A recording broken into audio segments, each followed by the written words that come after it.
বিশ্বের সবথেকে বেশি কলা ভারতে চাষ করা হলেও ইন্দোনেশিয়ায় রয়েছে বিশ্বের সবথেকে বড় কলা পাতার ফ্যাক্টরি। কলা পাতাকে বিভিন্ন অনুষ্ঠানে খাবার পরিবেশনের জন্য ব্যবহার করা ছাড়া অন্য কোনো কাজে তেমন দেখা যায় না, কিন্তু ইন্দোনেশিয়া এই কলা পাতা দিয়েই বিলিয়ন ডলার আয় করছে। এমন ফ্যাক্টরি আছে যেখানে প্রতিদিন ট্রাকের পর ট্রাক কলা পাতা ঢোকে, আর সেখান থেকে বের হয় এমন সব জিনিস যেগুলো দেখে কেউ কল্পনাও করতে পারবে না যে এগুলোর মূল উপাদান ছিল কলা পাতা।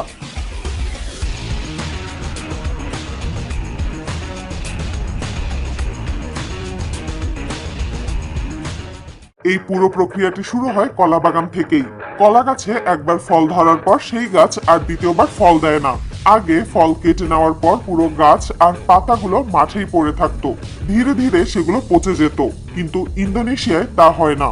কলার কাঁদি কেটে নেওয়ার পর কৃষকরা বড় বড় কলা পাতা আলাদা করে রাখে।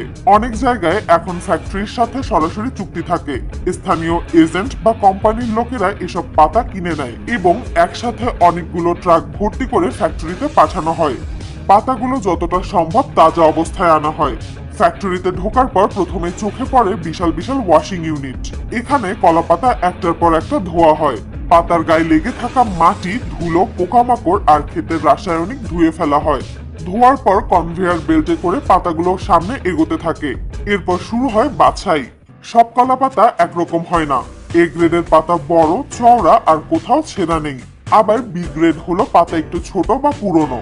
ফ্যাক্টরির কর্মীরা এবং মেশিন একসাথে কাজ করে পাতাগুলোকে আলাদা আলাদা লাইনে পাঠায়। তখনও বাইরে থেকে দেখলে বোঝার উপায় নেই এই পাতাগুলো এত মূল্যবান। এই সময় পাতাগুলো দুই দিকে চলে যায়। ফ্যাক্টরির একদিকে ধোয়ার পর কলা পাতাগুলোকে ছোট ছোট টুকরো করে কাটা হয়। এই কাটার কাজ সাধারণত ভারী কাটিং মেশিন দিয়ে করা হয়, কারণ দিনে হাজার হাজার কেজি কলা পাতা প্রসেস করতে হয়। কাটার পর পাতাগুলো পাঠানো হয় গ্রাইন্ডিং ইউনিটে। গ্রাইন্ডিং ইউনিটে আসলে পেস্ট তৈরির আসল কাজ শুরু হয়।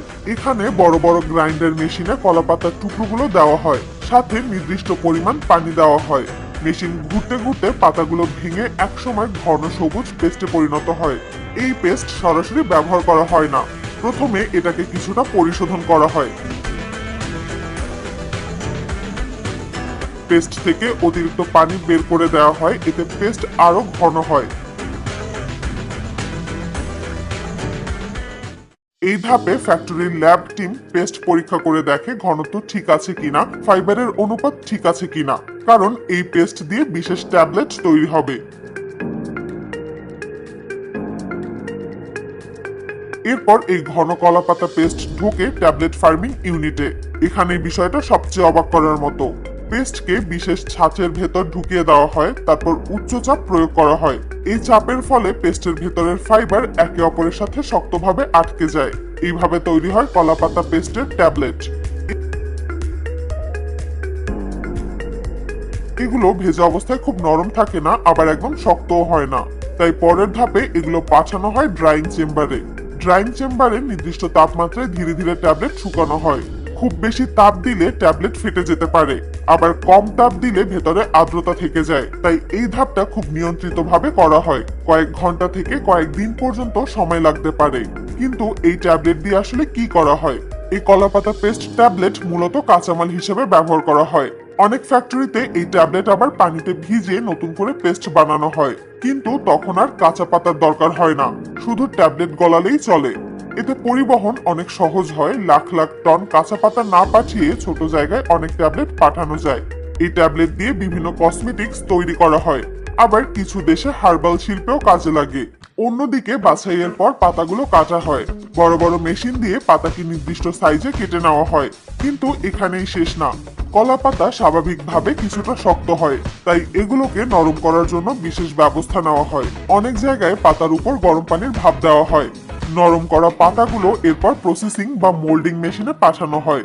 এখানে আগে থেকে লোহার বা স্টিলের ছাঁচ লাগানো থাকে, যেগুলোর আকার প্লেট, বাটি বা ট্রের মতো। একটি ছাঁচের ভেতরে নির্দিষ্ট পরিমাণ কলাপাতা রাখা হয়। তারপর এর উপর থেকে আরেকটি ছাঁচ নামানো হয়। এই সময় মেশিন একসাথে প্রচন্ড চাপ এবং নির্দিষ্ট তাপ প্রয়োগ করে। এই তাপ ও চাপের কারণে কলাপাতার ভেতরের প্রাকৃতিক ফাইবার একে অপরের সাথে শক্তভাবে আটকে যায় এবং পাতা তার স্বাভাবিক চ্যাপ্টা অবস্থা ছেড়ে প্লেটের আকার নিতে শুরু করে। কয়েক সেকেন্ডের মধ্যেই একটি কাঁচা কলা পাতার প্লেট তৈরি হয়ে যায়। এই অবস্থায় প্লেটটা দেখতে ঠিক হলেও ভেতরে এখনো কিছুটা আর্দ্রতা থাকে, তাই প্লেটগুলো সরাসরি বাজারে পাঠানো হয় না। এগুলো কনভেয়ার বেল্টে করে ড্রাইং ইউনিটে পাঠানো হয়। ড্রাইং চেম্বারে নিয়ন্ত্রিত তাপমাত্রায় ধীরে ধীরে প্লেট শুকানো হয়, যাতে প্লেট বাঁকা না হয়, ফেটে না যায় এবং ভেতরে পানি জমে না থাকে। শুকানোর পর প্লেটগুলো বেশ শক্ত হয়ে যায়। তখন এগুলো হাতে নিয়ে পরীক্ষা করা হয়। কোয়ালিটি চেক টিম দেখে প্লেট ঠিকমতো চাপা হয়েছে কিনা, কোথাও ভাঙন বা ফাটল আছে কিনা, কিনারা মসৃণ কিনা। যেসব প্লেটের সমস্যা থাকে সেগুলো আলাদা করে ফেলা হয় এবং পরে আবার রিসাইকেল লাইনে পাঠানো হয়। সব ঠিক থাকলে প্লেটগুলো পরিষ্কার করা হয় এবং প্রয়োজনে হালকা জীবাণুমুক্ত করা হয়, যাতে খাবার পরিবেশনের জন্য সম্পূর্ণ নিরাপদ থাকে। এরপর নির্দিষ্ট সংখ্যায় প্লেট গোনা হয়, বান্ডিল করা হয় এবং প্যাকেটজাত করা হয়। এই প্যাকেটগুলো গুদামে রাখা হয় বা সরাসরি হোটেল, রেস্টুরেন্ট, ক্যাটারিং সার্ভিস এবং এক্সপোর্টের জন্য পাঠানো হয়।